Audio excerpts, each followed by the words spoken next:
नमस्कार दोस्तों, स्वागत है आपका हमारे यूट्यूब चैनल सिविली जोन पर। मेरा नाम है दीपक सिंह बेस्ट। दोस्तों, आज हम डैम कंस्ट्रक्शन का थ्योरी पार्ट और उसके क्वेश्चन आंसर करेंगे। ठीक है, तो लास्ट तक बने रहिएगा। आज काफ़ी इंटरेस्टिंग होने वाला है डैम कंस्ट्रक्शन का जो पार्ट है। तो शुरू करते हैं। डैम, दोस्तों डैम क्या होता है? A dam is a barrier that stops or resist the flow of water across river or other streams. यानी कि कोई रिवर है, ठीक है, ये एक रिवर है या कोई भी स्ट्रीम हो सकती है, तो इसमें से क्या हो रहा है, वाटर फ्लो हो रहा है ना।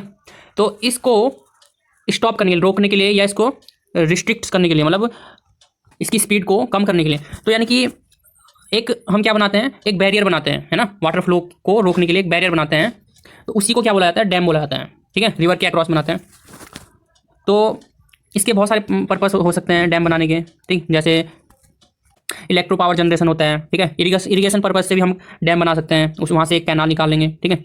तो मल्टीपर्पज़ के लिए वैसे ज़्यादातर जो डैम बनते हैं वो मल्टीपर्पज़ के लिए बनते हैं, है ना। तो वो सब हम आगे पढ़ेंगे डिटेल में। तो सबसे पहले देखते हैं इसके कंपोनेंट्स ऑफ डैम, यानी कि कौन कौन से कंपोनेंट हैं जो डैम में होते हैं, ठीक है। तो डायग्राम में आप देख सकते हैं, ये एक डैम है, ठीक है। तो डैम का क्रॉस सेक्शन यहाँ पे गिवन है और आपको इसमें बहुत सारे इसके कंपोनेंट दिखाई पड़ रहे हैं, ठीक है। ये जो है, ये क्या हील है, ये होता है यह अपस्ट्रीम साइड, ठीक है, यह डाउन स्ट्रीम साइड, ठीक। अपस्ट्रीम यानी कि जहाँ से वाटर फ्लो हो रहा है, जहाँ से आ रहा है पानी, ठीक है। डाउन स्ट्रीम यानी कि डैम के नीचे वाला पार्ट, जिसमें बाद में फ्लो होगा पानी, है ना। यानी पानी ऊपर से आया और आगे जब पास होगा तो वो डाउन स्ट्रीम से होके जाएगा, ठीक है। तो ये हील हो गया अपस्ट्रीम वाला पार्ट जो डैम का है। डाउन स्ट्रीम वाला पार्ट होता है टो, है ना, टो होता है। और इसमें एक गैलरी होती है, ये आप देख रहे होंगे डायग्राम में, ठीक है। गैलरी इसमें क्या करते हैं, इसमें डैम से रिलेटेड जो जानकारी होती है, ठीक है, इस डैम के रिगार्डिंग जो भी होंगी, ठीक है, इसका डिज़ाइन या इस कितने एज तक ये रहेगा, है ना, इस जो लाइफ पीरियड है वो, तो मतलब और भी बहुत सारी चीज़ें होती हैं, या इसके जो टूल्स होते हैं, बहुत सारे टूल्स भी होते हैं इसमें, तो हम किस में करते हैं, गैलरी में हम रखते हैं उसको, है ना। तो यहाँ पे एक क्या बनाते हैं, एक गैलरी बनाई जाती है, ठीक है। तो उसके अंदर वो स्टोर रहते हैं। और ये आप देख रहे होंगे स्लूस वे, ठीक है। स्लूस वे क्या होते हैं, स्लूस वे यानी कि जब हमारा डैम का जो रिजर्वायर है, ठीक है, इधर क्या, ये पूरा रिजर्वायर तो है, तो जब पानी ऊपर से फ्लो क्या आ रहा है और यहाँ पे डैम ने इसको क्या किया, रेजिस्ट किया, रोका पानी को, तो जो पार्टिकल्स होंगे सैंड के, सिल्ट के, वो क्या होंगे, यहाँ पे सेटल होंगे, नहीं होंगे, अंडर ग्रेविटी सेटल हो जाएंगे। तो जब सेटल होंगे तो इस डैम को क्या कर सकते हैं, ये इस डैम का जो रिजर्वायर है इसको ये फिल कर देंगे पूरा, है ना। तो यानी कि यहाँ पे पानी के लिए तो फिर स्पेस बचेगा नहीं, ठीक है। और ये डैम पे भी सिल्ट प्रेशर डालेगा, तो ऐसा ना हो, इसलिए हम इसके बॉटम में, किसके, डैम के बॉटम में क्या करते हैं, एक पासेज प्रोवाइड करते हैं, ठीक है। जिसका काम क्या होता है, इस लेवल से अगर ज़्यादा इसमें सिल्ट हुई, है ना, तो वो फ्लो होकर डाउन स्ट्रीम में चले जाएगा, ठीक है। बस, यानी कि एक्सेस सिल्ट को क्या करने के लिए, डाउन स्ट्रीम में पहुँचाने के लिए, है ना। और दूसरा इसमें एक और चीज़ होता है, स्पिलवे होता है। ये तो था स्लूस वे, एक है स्पिलवे, दोनों अलग अलग चीज़ें हैं, कभी कंफ्यूज मत हो जाना एग्जाम में, ठीक है। तो स्पिलवे क्या होता है, ये होता है एक्सेस वाटर को पास करने के लिए, यानी कि स्लूस वे तो सिल्ट, एक्सेस सिल्ट के लिए था ना, लेकिन जो वाटर है, ये वाटर का क्या है, नॉर्मल वाटर लेवल, यानी नॉर्मली यहाँ तक रह सकता है पानी इसमें। लेकिन कई बार क्या होता है कि ज़्यादा बारिश की वजह से, है ना, ज़्यादा फ्लड आ गया, या सीजनल तौर से, जैसे बरसात के मौसम में देखते हैं हम, तो मैक्सिमम वाटर लेवल तक जा सकता है पानी, ठीक है। तो मैक्सिमम वाटर लेवल पे क्या बनाते हैं हम, इससे ऊपर नहीं जाएगा। मैक्सिमम का मतलब क्या है, इससे ऊपर नहीं जाएगा, तो इससे ऊपर अगर होगा तो वो यहाँ से निकल जाएगा। उसके लिए हम क्या डालते हैं, एक पासेज बनाते हैं जिसे बोलते हैं स्पिलवे, ठीक है। तो अब क्लियर हो गया होगा कि स्लूस वे बनाते हैं हम एक्सेस सिल्ट को आउट करने के लिए, और स्पिलवे बनाते हैं हम एक्सेस वाटर को आउट करने के लिए। और स्पिलवे कहाँ बनता है, मैक्सिमम वाटर लेवल पे बनता है, ठीक है। क्वेश्चन आ सकता है पेपर में कि मैक्सिमम वाटर लेवल पे बनता है कि नॉर्मल वाटर लेवल पे बनता है, तो क्लियर हो गया होगा ये, ठीक है। और डैम के ऊपर फिर हम कई बार इसमें रोड भी पास कर सकते हैं हम, है ना। तो एक तरह से ब्रिज का काम भी ये कर देते हैं, ठीक है। तो ये पैरापीट आप देख रहे होंगे, ठीक है। तो इस लेवल को क्या बोलते हैं, इसको बोलते हैं क्रेस्ट। क्रेस्ट मतलब चोटी, ठीक है, जो सबसे ऊंचाई पे हो। तो ये वही चीज़ें गिवन है, ठीक है। तो कंपोनेंट्स ऑफ डैम जो है, हील, तो मैंने जैसे बताया, अपस्ट्रीम साइड ऑफ डैम क्या होता है, हील होता है। Toe, down stream side of dam toe होता है ना। और स्पिलवे, स्पिल यानी कि एक्सेस या सरप्लस वाटर, भी कई बार वर्ड चेंज कर देता है एग्जाम में, ठीक है। एक्सेस वाटर ना देके सरप्लस वाटर बोल देगा, तो एक्सेस वाटर या सरप्लस वाटर को क्या करने के लिए, उसको आउट करने के लिए, constructed to care of the excessive और सरप्लस वाटर, तो उसके लिए क्या बनाते हैं, स्पिलवे बनाते हैं, ठीक है। और स्लूस वे भी मैंने आपको बता दिया, ठीक है। ओपनिंग होती है ये डैम के, कहाँ पे, near the base, its provides to clear the accumulation of silt in the reservoir में जो सिल्ट जमा हो जाती है, एक्यूमुलेशन मतलब इकट्ठा होना, तो उसको क्या करता है, ये पास आउट करा देता है ना। तो इसको बोलते हैं स्लूस वे। ठीक है, कन्फ्यूज मत हो जाने कि एग्जाम में स्पिलवे किसके लिए और स्लूस वे किसके लिए, दोनों को अभी क्लियर कर लो। ठीक है, और एक होता है इसमें डेड स्टोरेज लेवल। ठीक है, ये क्या होता है, it is a permanent storage under which the water will not be withdrawn for any purpose. यानी कि ये हमेशा परमानेंट रहेगा ये वाला स्टोरेज, है ना। यानी क्या, ये पानी तो है ही, पानी का एक ऐसा लेवल, उससे ज़्यादा पानी हम, है ना, उससे नहीं ले सकते किसी भी पर्पज़ के लिए। ठीक है, नहीं विदड्रॉन नहीं ले सकते हम। तो दोस्तों ये डेड स्टोरेज लेवल कहाँ होगा, बॉटम में कहीं होगा, है ना। यानी कि अगर मान लो इसमें ये मैक्सिमम नॉर्मल वाटर लेवल तक पानी है, ठीक है, तो अगर हम किसी पर्पज़ के लिए, जैसे हमें मान लो इरिगेशन करना है ना, तो हम वाटर क्या कर रहे हैं, ले रहे हैं, तो इस लेवल से, यानी कि जो डेड स्टोरेज लेवल होगा, डेड स्टोरेज लेवल, इससे ज़्यादा हम पानी नहीं ले सकते, यानी इतना पानी इसमें स्टोर रहेगा ही रहेगा, इसी को कहते हैं डेड स्टोरेज लेवल। ठीक है, तो डैम के कंपोनेंट्स आप समझ गए होंगे। ठीक है, अब हम पढ़ेंगे डैम क्लासिफिकेशन। डैम को हम किस तरह से क्लासीफाई करते हैं। देखो दोस्तों, डैम को हम दो तरह से क्लासीफाई कर सकते हैं, बेस्ड ऑन देयर फंक्शन, है ना, किस तरह से वो काम करता है उसके बेस पर। ठीक है, दूसरा based on their structure and design. तो इन दो बेस पे हम डैम को क्लासीफाई कर सकते हैं। तो बेस्ड ऑन देयर फंक्शन अगर हम पढ़ें तो डाइवर्जन डैम होता है। ठीक है, डाइवर्जन डैम मतलब हमें वाटर को क्या करना है, डाइवर्ट करना है, यानी कि इस डायरेक्शन में अगर ये फ्लो हो रहा था, हमें इस डायरेक्शन में फ्लो कराना है या इस डायरेक्शन में कराना है, तो उसके लिए हम यहाँ पे डैम बनाना पड़ेगा ना। जब पानी को रोकेंगे तभी तो हम दूसरी डायरेक्शन में ले जाएंगे उसको। ठीक है, तो उसको बोलते हैं डाइवर्जन डैम। ठीक है, कई बार हम कॉफर डैम बना देते हैं, तो वो भी एक डाइवर्जन डैम ही हुआ, है ना। यानी कि हमें कंस्ट्रक्शन करना है, इस पोर्शन में कंस्ट्रक्शन करना है, तो हम क्या करेंगे, यहाँ पर जो फ्लो हो रहा है वाटर उसको रोकेंगे, उसको किसी और डायरेक्शन में ले जाएंगे। ठीक है, इस डायरेक्शन में, इस डायरेक्शन में, और इजीली फिर हम क्या कर सकते हैं, कंस्ट्रक्शन कर सकते हैं। ठीक है, तो इसको कहते हैं डाइवर्जन डैम। फिर है डिटेंशन डैम। ये होता है फ्लड कंट्रोल पर्पज़ के लिए, है ना। यानी कि एक्सेस वाटर जब आ जाता है तो कई बार क्या होता है, कई बार होता है ना, जैसे ये बहुत ज़्यादा बारिश हो जाती है किसी इलाके में, है ना, तो वहाँ पे जो है, जो रिवर में फ्लो होता है वाटर, वो बहुत ज़्यादा क्वांटिटी में होता है। ठीक है, तो जिससे बाढ़ की संभावना भी होती है, तो हम क्या करते हैं, रिजर्वायर एक डैम बनाते हैं, है ना। डैम के पीछे क्या होगा, रिजर्वायर, रिजर्वायर में उसको स्टोर कर देते हैं। ठीक है, जब तक कि जो फ्लो है वो कम ना हो। ठीक है, तो यानी कि फ्लड कंट्रोल के लिए हम क्या बना रहे हैं, यहाँ पे डैम बना रहे हैं। ठीक, तो इसको कहते हैं डिटेंशन डैम। और नेक्स्ट है डेब्रीज डैम। ठीक है, constructed to retain the debris. Debris मतलब सैंड, सिल्ट, ग्रेवल, ड्रिफ्टवुड। ठीक है, यानी कि जो फाइनर पार्टिकल्स होते हैं, छोटे छोटे स्टोन होते हैं, ग्रेवल होते हैं, सैंड होते हैं, या लकड़ी पत्थर जो भी हैं। ठीक है, ये भी पानी में फ्लो होती हैं, तो इनको रोकने के लिए जब डैम बनाया जाता है तो उसको बोलते हैं डेब्रीज डैम। ठीक, after that water will be clear. तो डेब्रीज डैम के बाद पानी क्या हो जाता है, क्लियर होता है। भाई जब यहाँ पे डैम बना गया, इसके साथ लकड़ी पत्थर जो भी चीज़ें हैं वो फ्लो के आ रही हैं, है ना। हमने यहाँ पे डैम बनाया, पानी को रोका, स्पीड कम की, तो यहाँ पे क्या हो गया, सेटल हो गया जो भी भारी पार्टिकल था, और उसके बाद हमने फ्लो करवा दिया, तो आगे तो क्लियर पानी बचेगा। ठीक है, तो ये तो हो गया बेस्ड ऑन देयर फंक्शन, क्या उनका काम है उसके बेस पे। अब हम पढ़ेंगे based on their structure and design. ठीक है, स्ट्रक्चर एंड डिजाइन के बेस पे, तो ये दो टाइप के होते हैं, अर्दन डैम होता है और ग्रेविटी डैम होता है। ठीक, अर्दन डैम मतलब ये मिट्टी से बनेगा, नाम से पता चल रहा है, और जो ग्रेविटी डैम होता है वो हैवी मटेरियल से, जैसे आरसीसी, है ना, कंक्रीट से बनेगा। ठीक है, मैसनरी का भी बन सकते हैं। ठीक है, तो लेकिन अर्थन डैम में हम ना तो कंक्रीट यूज़ करते, ना मैसनरी यूज़ करते, हम क्या करते हैं, इसमें जो भी साइट पे ही मौजूद होंगी जो भी मटेरियल, उन्हीं का हम यूज़ करते हैं। ठीक है, तो दोस्तों अर्थन डैम दो टाइप के हो सकते हैं, एक होता है होमोजीनियस टाइप और एक होता है जोनल टाइप। ठीक है, तो ये इनके कंस्ट्रक्शन पर डिपेंड करते हैं। अगर हम एक ही टाइप के मटेरियल का यूज़ कर रहे हैं तो वो होता है हमारा होमोजीनियस टाइप। ठीक है, जैसे कि आप डायग्राम में देख सकते हैं, ये एक डैम है। ठीक है, अर्दन डैम है, और इसमें जो सॉयल है वो होमोजीनियस है, एक ही तरह की मिट्टी का हमने यूज़ किया इसमें, तो इसको बोलेंगे होमोजीनियस डैम। ठीक है, तो इसमें एक चीज़ दिखाई दे रही होगी आपको, और इसमें हम यहाँ पर पिचिंग कर सकते हैं आप स्टीम साइड में। ठीक है, पिचिंग इसमें हो सकती है। पिचिंग मतलब जो स्टोन होते हैं, है ना, उन्हीं को यहाँ पे क्या करते हैं, यहाँ पे उनको लगा देते हैं इसके सरफेस में। ठीक है, और ये इसका हाई फ्लड लेवल है। यहाँ से ये आपको एक लाइन दिखाई दे रही होगी, है ना, सीपेज लाइन, इसी को फ्रीएटिक लाइन भी बोलते हैं। ठीक है, ये भी हम आगे पढ़ेंगे अभी। तो दोस्तों जो होमोजीनियस टाइप है, ठीक, constructed with one type of soil, एक ही टाइप की सॉयल का यूज करेंगे इसे बनाने के लिए। कोर कॉम्पैक्टेड एट ओएमसी, जिसका कोर होता है उसको हम कब तक कॉम्पैक्ट करेंगे, ऑप्टिमम मॉइस्चर कंटेंट तक। ऑप्टिमम मॉइस्चर कंटेंट मतलब एक ऐसा पानी, ठीक है, इतना पानी हम उसमें डालेंगे कॉम्पैक्ट करते हुए, जिससे अगर ज़्यादा पानी हम थोड़ा भी ऐड करें तो क्या होती है, उसकी स्ट्रेंथ घटने लगती है ना। सॉइल में आपने पढ़ा होगा, ये वाटर कंटेंट एक्स डायरेक्शन में होता है और ड्राई डेंसिटी वाई डायरेक्शन में। तो इस तरह से कुछ ग्राफ देखा होगा आपने, ठीक है, जब सॉइल पड़ी होगी।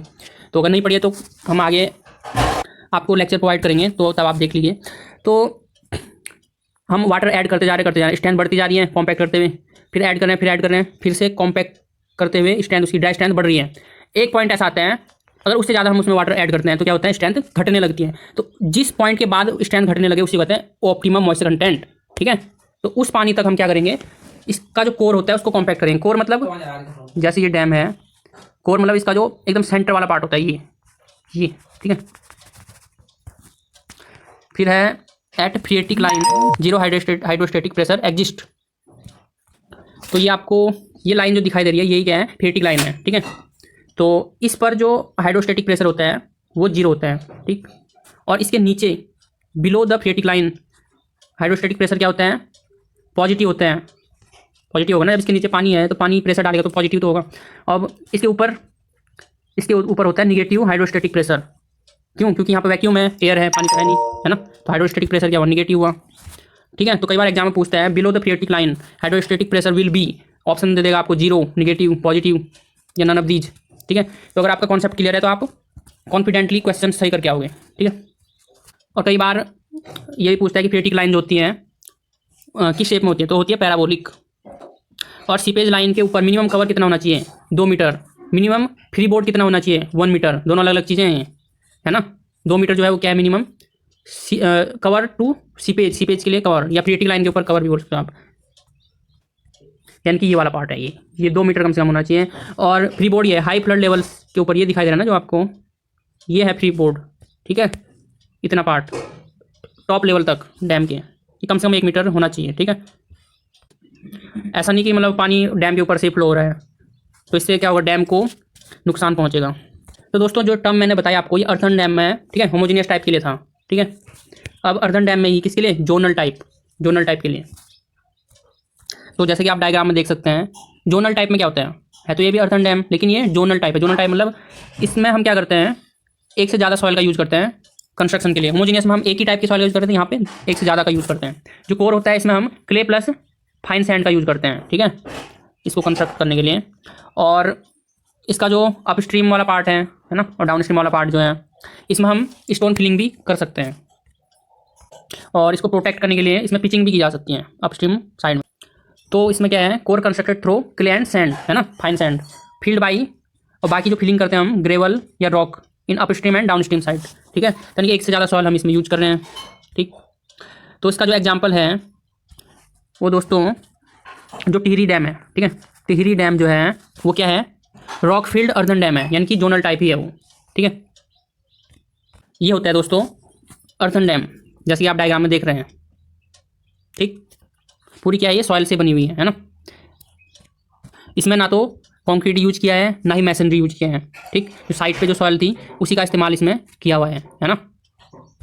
अब पढ़ते हैं हम cause failure of earthen dam. Earthen dam जो है उसके फेलियर पे भी क्वेश्चन आ जाते हैं एग्जाम में। ठीक है, तो कब फेल करते हैं, तो दोस्तों हाइड्रोस्टेटिक प्रेशर के कारण, तो इसको बोलते हैं हाइड्रोस्टेटिक फेलियर। हाइड्रोस्टेटिक प्रेशर मतलब जो पानी इसके पीछे जो रिजर्वायर उसमें स्टोर हुआ, ठीक है, वो क्या कर रहा है, प्रेशर इसमें अप्लाई करेगा डैम में, तो इस प्रेशर के कारण क्या हो सकता है, ये फेल हो सकते हैं। दूसरा सीपेज फेलियर, तो पानी कई बार डैम के जो फाउंडेशन है वहाँ से क्या करता है, सीपेज करने लग जाते हैं, तो फाउंडेशन को क्या करेगा, डैमेज करेगा, जिससे सीपेज फेलियर हो सकते हैं। और स्ट्रक्चरल फेलियर, तो कई बार डैम में क्रैक पड़ सकते हैं। ठीक है, और भी बहुत सारी प्रॉब्लम डैम में हो सकती हैं, तो उसको बोलते हैं स्ट्रक्चरल फेलियर। एक होता है अर्थक्वेक फेलियर, यानी कि भूकंप के कारण जो भी फेलियर हो रहा है उसमें। ठीक है, नोट करने वाली बात यह है दोस्तों, cut off reduce the uplift pressure in the base of dam. जो हम कट ऑफ यूज करते हैं वो क्या करते हैं, वो अपलिफ्ट प्रेशर को रिड्यूस करते हैं, है ना। तो बेस ऑफ डैम में कट ऑफ हम बना सकते हैं। और फ्रीएटिक लाइन का जो शेप होता है वो पैराबोलिक होता है, ये भी आपने नोट कर लेना है। ठीक, तो दोस्तों ये अर्थन डैम की बात हो गई। अब पढ़ते हैं हम ग्रेविटी डैम। ठीक है, तो ग्रेविटी डैम जैसे कि मैंने आपको बताया, नाम से पता चल रहा है कि काफ़ी ज़्यादा इसमें क्या होगा, लोड बहुत ज़्यादा होगा इसका, है ना, सेल्फ वेट बहुत ज़्यादा होगा। तो 3 तरह से हो सकते हैं ये। ठीक है, लो डैम, मीडियम डैम और high dam. Up to 30 meter low dam, 30 to 90 meter medium dam, more than 90 meter होता है हाई डैम। ठीक है, तो forces acting on gravity dam जो है, ये कुछ फोर्स जो है उसमें एक्ट कर सकते हैं, ठीक है, hydrostatic pressure, uplift pressure, earthquake pressure, silt pressure, ठीक है, यहाँ पे सिल्ट प्रेशर भी आ गया, और वेव प्रेशर। ठीक है दोस्तों, तो इस चीज़ को हम जो है अगले पार्ट में अच्छे से पढ़ेंगे। हाँ, आइस प्रेशर और स्टेबलाइजिंग फोर्स। स्टेबलाइजिंग फोर्स क्या होता है, जितने भी ये प्रेशर पड़ रहे हैं इन सबको रेजिस्ट करने के लिए उसका जो सेल्फ वेट होगा, ठीक है, डैम का सेल्फ वेट होगा, उसी को क्या बोलेंगे, स्टेबलाइजिंग फोर्स। यानी कि जितने भी एक्सटर्नल फोर्स आएंगे, है ना, उनको रेजिस्ट करने के लिए इंटरनली जो फोर्स लगेगा, सेल्फ वेट, वो है स्टेबलाइजिंग फोर्स। ठीक है, तो इस चीज़ को हम डिटेल में पढ़ेंगे नेक्स्ट लेक्चर में। ठीक है, अभी हम जितना हमने थ्योरी पार्ट कवर किया इसके क्वेश्चन करेंगे। ठीक, और एक चीज़ नोट कर लो कि जो ग्रेविटी डैम है इस टाइम, इसमें जो स्टेबलाइजिंग फोर्स यानी कि जो डैम को स्टेबलाइज कर रहा है, यानी उसको स्थिर रख रहा है ना, तो वो होता है सेल्फ वेट। ठीक है, क्या होता है, सेल्फ वेट होता है। ओके, और जो अर्दन डैम को रेजिस्ट कर रहे हैं, उसको स्टेबलाइज कर रहे हैं, वो होता है शियर स्ट्रेंथ ऑफ सॉयल। ठीक है, अब पढ़ेंगे हम क्वेश्चन की प्रैक्टिस करेंगे हम। ठीक है, तो फर्स्ट है दोस्तों, which of the following dams in India is an example of arch dam. तो Tehri dam, Idukki dam, Bhakra dam, Sardar Sarovar dam.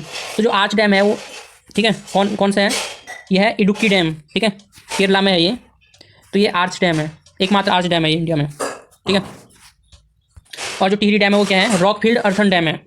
Bhakra dam क्या है, ये है आपका कंक्रीट, ठीक है, कंक्रीट ग्रेविटी डैम है दोस्तों। ठीक, तो इन डैम से भी कई बार क्वेश्चन पूछा जाता है। ठीक है, तो आप देख सकते हैं 2013 का एई के पेपर में ये आया हुआ क्वेश्चन है। नेक्स्ट है the lowest outlet sluice in a dam is provided. यानी कि जो सबसे नीचे होते हैं, बॉटम में आउटलेट होता है डैम में, है ना, क्या होता है, स्लूस वे होता है ना, जिसको हम सिल्ट को आउट करने के लिए यूज करते हैं। तो कहाँ पे होता है ये, on the top level of the dead storage के टॉप लेवल पे होता है ना, तो 20 का आंसर हो जाएगा। नेक्स्ट है the stabilising force for a gravity dam is. तो ग्रेविटी डैम के लिए जो स्टेबलाइजिंग फोर्स होता है वो कौन सा होता है सेल्फ वेट। ठीक है, तो बी आंसर हो जाएगा, self weight of the dam. Next है the hydrostatic pressure on the phreatic line within a dam section is. तो फ्रिएटिक लाइन पर बोला है ना, ये फ्रिएटिक लाइन अगर है तो इस पर क्या होता है, जीरो हाइड्रोस्टैटिक प्रेशर ये होता है, और इससे नीचे पॉजिटिव हाइड्रोस्टैटिक प्रेशर, और फ्रिएटिक लाइन से ऊपर निगेटिव। ठीक है, तो यानी कि फ्रिएटिक लाइन पर एटमॉस्फेरिक प्रेशर भी होता है ना, क्योंकि भाई इसके नीचे पानी है ना, ऊपर क्या है, ऊपर तो एटमॉस्फेरिक प्रेशर ही पड़ेगा, सरफेस तो यही है ना इसका, समझ रहे हो, तो इक्वल टू एटमॉस्फेरिक प्रेशर हम बोल सकते हैं इसको। ठीक है, यानी कि जो इस पर प्रेशर होगा वो एटमॉस्फेरिक प्रेशर के बराबर होगा, और इससे नीचे मोर देन एटमॉस्फेरिक प्रेशर होगा। ठीक है, ऐसा भी क्वेश्चन बन सकता है कि बिलो द फ्रिएटिक लाइन क्या होगा, ग्रेटर जो प्रेशर होगा ग्रेटर देन एटमॉस्फेरिक प्रेशर, यानी कि हाइड्रोस्टैटिक प्रेशर ज़्यादा होगा, ठीक है, एटमॉस्फेरिक से, और इस लाइन से ऊपर कम होगा। फिर नेक्स्ट है shoot spillway is suitable for.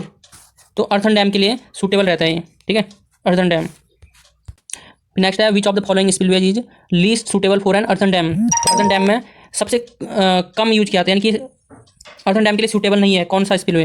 तो दोस्तों ओगी स्पिलवे सूटेबल नहीं होता, क्योंकि ओगी स्पिलवे में क्या होता है, ऐसा कुछ होता है, और जो वाटर है इसके ऊपर से फ्लो होकर जाते हैं। तो अर्थन डैम में हमने पानी डैम के ऊपर से फ्लो नहीं कराना है, इससे हमारा डैम क्या हो सकता है, फेल हो सकता है। तो ओगी स्पिलवे यूज नहीं कर सकते, बाकी तीनों हम कर सकते हैं अर्थन डैम के लिए। ठीक है, नेक्स्ट है seepage through foundation in an earthen dam is controlled by providing. तो सीपेज को हम किससे रोकेंगे, तो सीपेज कहाँ होगा, फाउंडेशन पर होगा, डैम है, डैम के फाउंडेशन में सीपेज होगा, उसको रोकने के लिए इम्परवियस कट ऑफ हम यहाँ पे बना देंगे। ठीक है, तो इम्परवियस कट ऑफ। नेक्स्ट है दोस्तों as compare to gravity dams earthen dams. तो अर्थन डैम में क्या होता है, कॉस्टलाइजर नहीं, क्योंकि जो मटेरियल है वो पास में मिल जाता है तो कॉस्टली तो होगा नहीं। ठीक है, are less susceptible to failure, नहीं ये भी गलत है, क्योंकि हाई ससेप्टिबल टू फेलियर होते हैं अर्थन डैम में। ठीक है, रिक्वायर्ड साउंड रॉक फाउंडेशन की जरूरत होती है, तो ऐसा बिल्कुल भी नहीं है। तो लास्ट ऑप्शन है रिक्वायर्ड लेस स्किल्ड लेबर। अगर लेस स्किल्ड लेबर है तब भी जो है उसका कंस्ट्रक्शन हो जाएगा, लेकिन ऐसा जो ग्रेविटी डैम है उसमें पॉसिबल नहीं है, वहाँ पे स्किल्ड लेबर चाहिए, है ना। और नेक्स्ट क्वेश्चन है the most suitable material for the central impervious core of a zonal embankment. यानी कि जोनल टाइप जो हम डैम यूज करते हैं, अर्थन का ही तो पार्ट है ना, जोन्ड अर्थन डैम। ठीक है, तो इसमें हम इसके कोर में जो यूज करते हैं, क्या कौन सा मटेरियल यूज करते हैं, तो दो ऑप्शन है, दो ऑप्शन और लिखता हूँ इसमें। तो थर्ड ऑप्शन है सिल्ट और फोर्थ ऑप्शन है क्ले विद फाइन सैंड। तो इसका क्या आंसर होगा? Clay with fine sand. ठीक है, जो कोर में होता है वो क्या होता है? क्ले और फाइन सैंड को हम मिक्स करके यूज करते हैं इसमें core of the zonal embankment में, जैसे कि हमने थ्योरी कंटेंट में पढ़ा था। नेक्स्ट है when the reservoir is full the maximum compressive force in a gravity dam is produced. तो जब डैम क्या हो जाता है, डैम के पीछे जो रिजर्वायर है तो फुल हो जाता है, तो मैक्सिमम कंप्रेसिव फोर्स कहाँ पर आएगा? तो दोस्तों जैसे कि आप देख सकते हैं कि डैम का हील है, ये टॉ है। जब यहाँ पर रिजर्वायर में वाटर फ्लो क्या हो जाएगा? फुल हो जाएगा। तो क्या होगा कि ये इस पर प्रेशर डालेगा डैम पे और इसको ओवरटर्न करने की कोशिश करेगा। ओवरटर्न करने की कोशिश करेगा तो इस वाले पोर्शन में यानी टॉ वाले पोर्शन में क्या होगा? कंप्रेशन जनरेट होगा, नहीं होगा?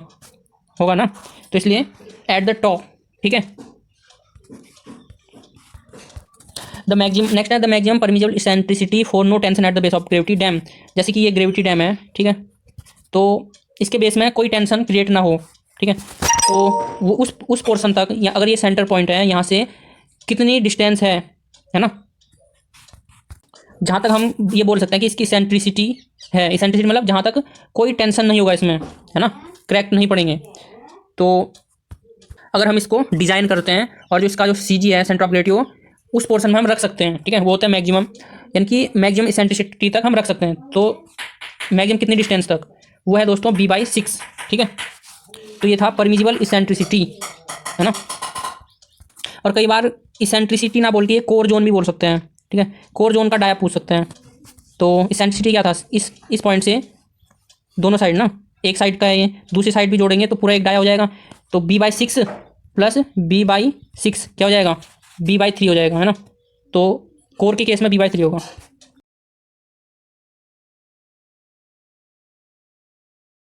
नेक्स्ट क्वेश्चन है दोस्तों the uplift pressure on a dam can be controlled by. तो डैम में जो अपलिफ्ट प्रेशर आता है उसको कैसे कंट्रोल करेंगे? फर्स्ट है controlling cut off under upstream face. तो कट ऑफ हम डाल देंगे अपस्ट्रीम फेस में, बिल्कुल सही बात है, ठीक है। और constructing drainage channels between the dam and it's foundation. तो हम ड्रेनेज चैनल अगर डाल देते हैं तो तब भी क्या होता है? अपलिफ्ट प्रेशर रुक जाता है। तो इस चीज़ को हम नेक्स्ट लेक्चर में भी पढ़ेंगे अच्छे से, ग्रेविटी डैम में। फिर है by pressure grouting in foundation. Foundation में प्रेशर ग्राउटिंग हम कर देंगे, तो ये भी बिल्कुल सही बात। तो तीनों सही है, यानी कि डी आंसर हमारा हो जाएगा। नेक्स्ट है दोस्तों the forces which are considered for the analysis of an elementary profile of a gravity dam under empty reservoir condition are.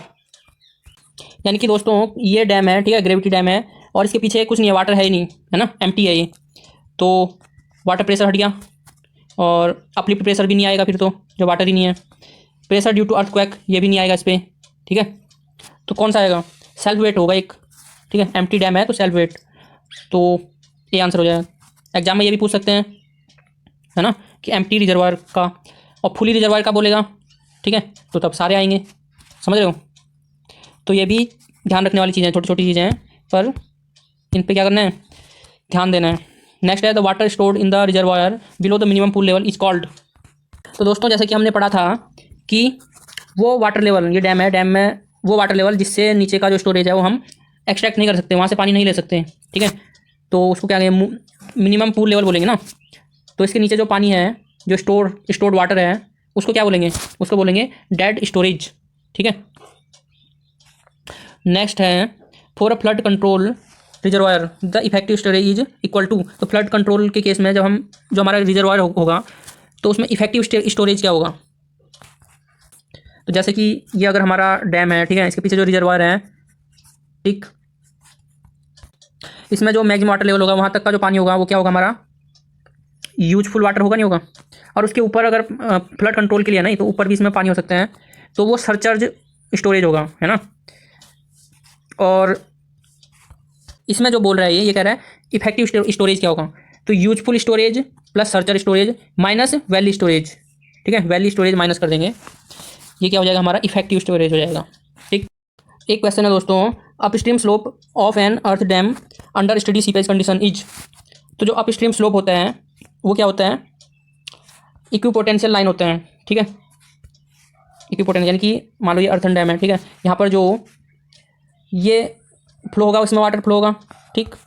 तो इसमें स्टडी सीपेज कंडीशन बनेगी, है ना। तो उसमें जो लाइन्स होंगी ये वाली, ये क्या होंगी? इक्विपोटेंशियल लाइन्स होंगी, ठीक है। नेक्स्ट है economical height of a dam is the height corresponding to which. तो इकोनॉमिकल हाइट कब बोलेंगे डैम की हम? जब दोस्तों cost of the dam per unit storage क्या होगा, मिनिमम होगा, है ना, तभी तो इकोनॉमिकल बोलेंगे उसकी हाइट को। ठीक है, तो कॉस्ट मिनिमम आएगी जब पर यूनिट स्टोरेज में। नेक्स्ट है highest dam in India is.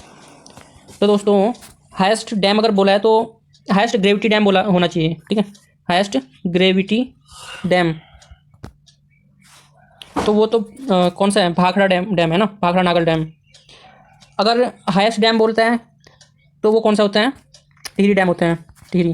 ठीक है, तो अगर इसमें दोनों ऑप्शन होते तब हाईएस्ट ग्रेविटी बोलता है ये, तो तब हमारा भाखड़ा डैम सही होता है। ठीक है, तो यहाँ पे टिहरी तो है नहीं, तो ऑप्शन के अकॉर्डिंग भाखड़ा डैम ही क्या है, हाईएस्ट डैम है।